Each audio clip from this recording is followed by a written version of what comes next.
नमस्कार. Next rule is integration a to b fx dx is equal to integration a to b f of a plus b minus x dx. कोणते दोन integration same असतात, limits पण महत्त्वाची असतात definite integration मध्ये. So limit same आहेत a to b दोन्ही ठिकाणी सेमच आहेत लिमिट्स.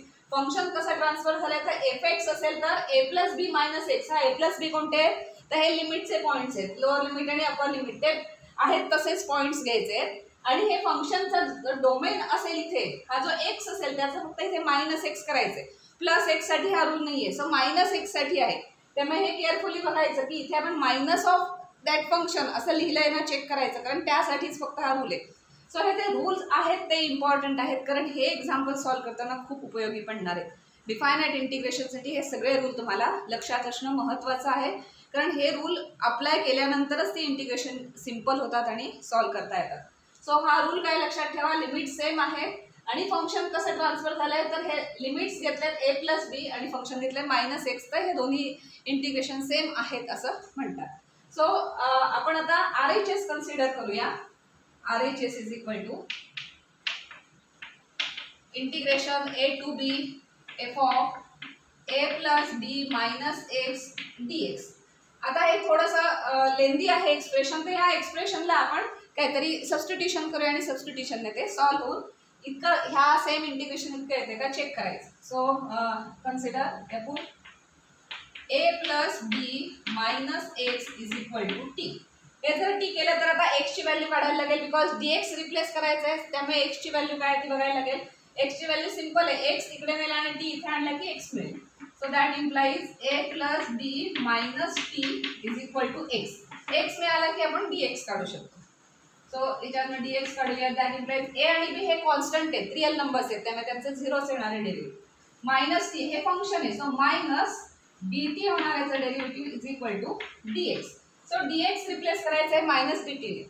आता महत्त्वाची गोष्ट आहे, तर इम्पॉर्टंट थिंग अशी आहे की लिमिट्स जे असतात जेव्हा सबस्टिट्यूशन करतो तेव्हा लिमिट चेंज होतात, बिकॉज सबस्टिट्यूशन केल्यामुळे तुम्ही एका कंप्लीट एक्सप्रेशनला काहीतरी वेगळ्या सिंगल व्हेरिएबलने ट्रीट करता, त्यामुळे तुमची लिमिट चेंज होऊ शकतात आणि मोस्टली ती चेंज होतातच. तर ती चेंज लिमिट आपल्याला लिहावी लागतात.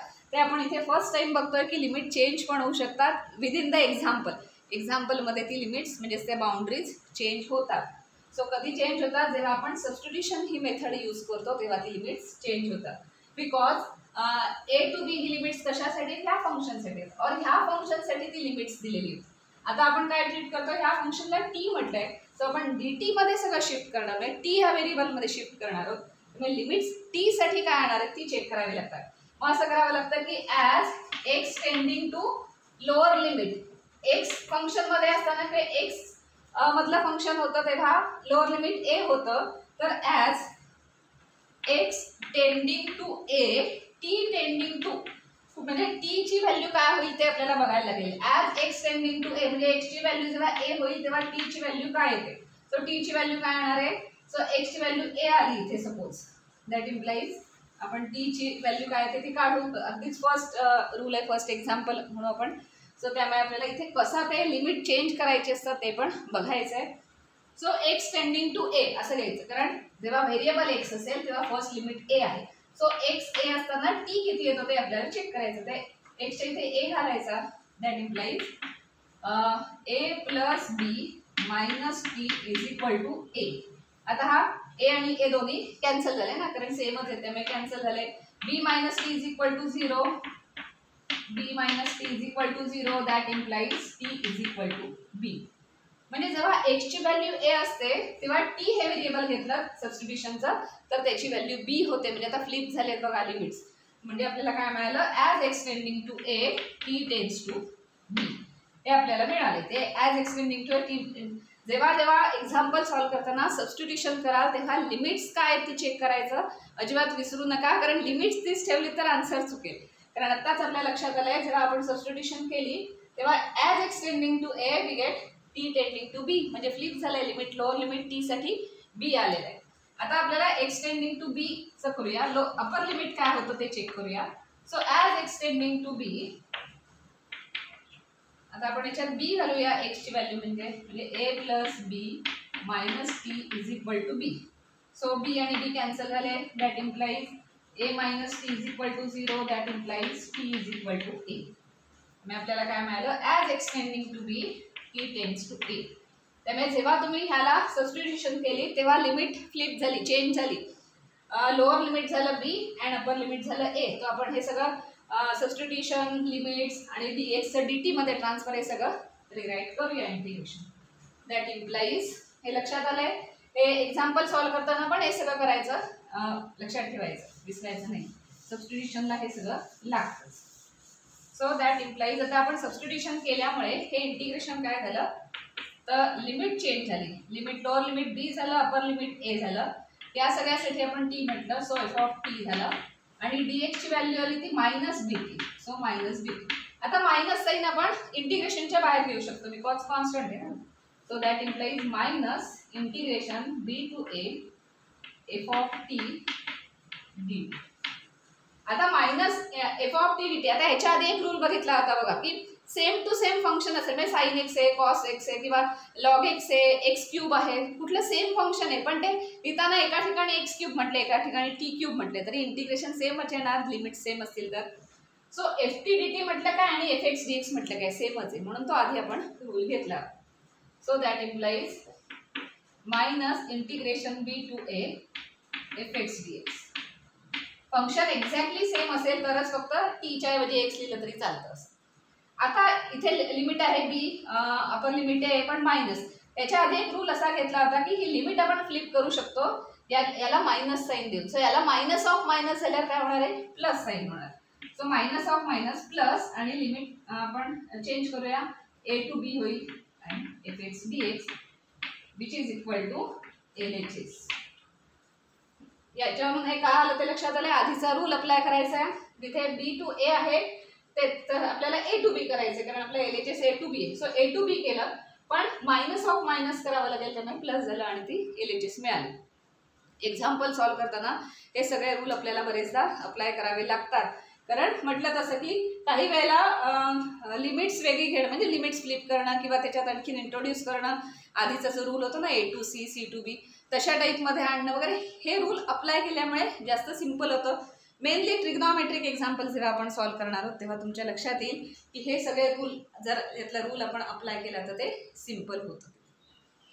सो हा रूल लक्षात ठेवा. लिमिट सेमच आहे तिथे ए टू बी, फक्त हे जर असं a plus b minus x केलं तर दोन्हींचे आन्सर्स सेम येतात. Next rule is integration 0 to a f x d x is equal to integration 0 to a f of a minus x d x.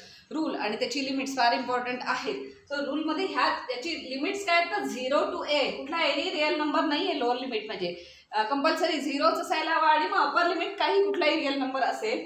Then f of a minus x असं जर function आलं means हा जो अपर लिमिटचा जो भाग आहे हा number minus x, हे एक्स फंक्शन असेल then this is minus x असायला लागतं. तर अशा फॉर्मॅटमध्ये आलं तर दोन्ही इंटिग्रेशन सेम असतात असा हा रूल आहे. सो आपण आर एच एस कन्सिडर करूया. RHS is equal to 0 to a f of a plus 0 to a f of, same आधीच्या रूल सारखाच आपण हे डिराईव्ह करणार आहोत. सबस्टिट्यूशन करायची, लिमिट चेंज होतील आणि मग ते काही रूल्स आपण आधीचे यूज करायचे. So put a minus x is equal to t. एक्सची व्हॅल्यू काढायला लागेल. सो एक्स इकडे न्या, टी इकडे आणा. That implies a minus t is equal to x. त्याच्यावरून आपल्याला dx मिळेल. That implies dx is equal to minus dt, कारण याचा डेरिव्हेटिव्ह dx आणि याचा derivative minus dt. A constant, त्याचे रिअल नंबर त्यामुळे 0 आहे.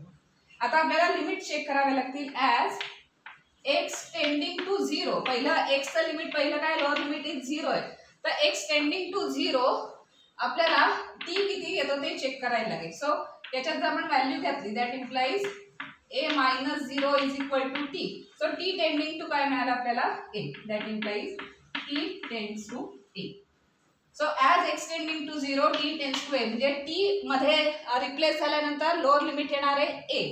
आता आपल्याला दुसरं लिमिट चेक करूया. As x tending to a, याच्यात आता एक्स टेंडिंग टू a मध्ये a ची व्हॅल्यू, एक्सची व्हॅल्यू करायची a minus a is equal to t. That implies t tends to 0. इथे पण चेंज झाली limits.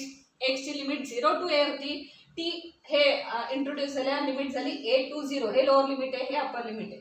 when x tending to 0 t tends to a and when x tending to a t tends to 0. आता आपण ते हे integration काय आहे ते लिहून घेऊया. That implies RHS integration becomes limits change झाले त्यामुळे हे a असणार आहे, हे 0 असणार आहे. t च्या इथे आपण हे सबस्टिट्यूट केलं या सगळ्याला t, so this is f of t and dx is minus dt. Same तसंच करायचं, मायनस साइन बाहेर आणायचं. So integration a to 0 f of t dt. Again तो रूल यूज करायचा. f of t dt म्हटलं काय और f of x dx म्हटलं काय, सेमच असणार आहे. So minus integration a to 0 fx dx.